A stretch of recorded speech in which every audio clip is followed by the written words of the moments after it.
Welcome to Washington in Focus. I'm Brett Davis. Joining me today is the Center Square's Western Washington reporter Spencer Pauly. You recently authored a story headlined "Deadly Weekend in Renton Spotlights Increasing Crime in the City." Now, there were multiple shootings in the city last weekend, which comes on the heels of the Washington Association of Sheriffs and Police Chiefs 2022 annual crime report that found a 133% increase in murders within the city last year. Can you give us some more details, and what are city officials planning to do about this crime problem?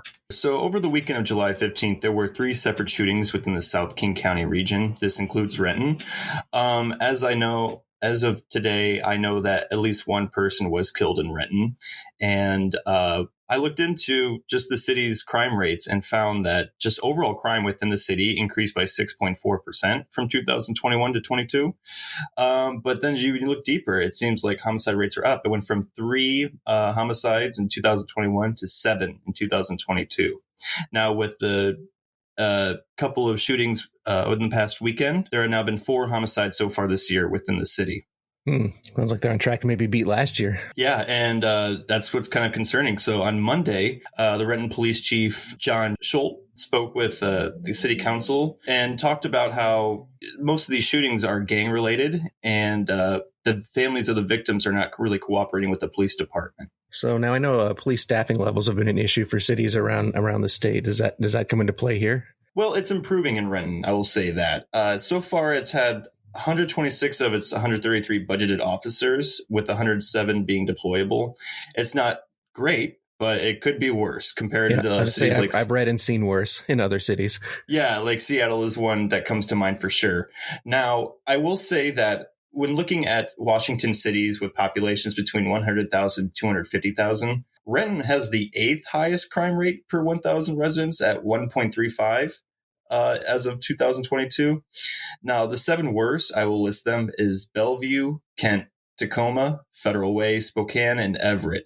Now, one thing you should look at is only Bellevue has less murders than the city of Renton. Everett had 12, and Tacoma had 43, which is the highest out of all of those mid-sized cities. I guess I should be wary because I live in Federal Way, or as we call it here, sometimes Felony Way.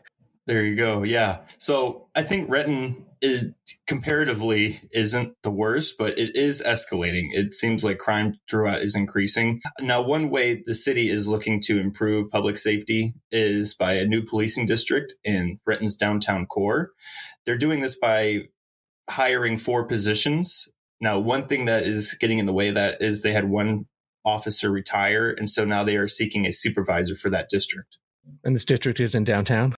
Yes, in the downtown core. This is the hub of bars, restaurants, a lot of shopping. This is where the heart of the city is.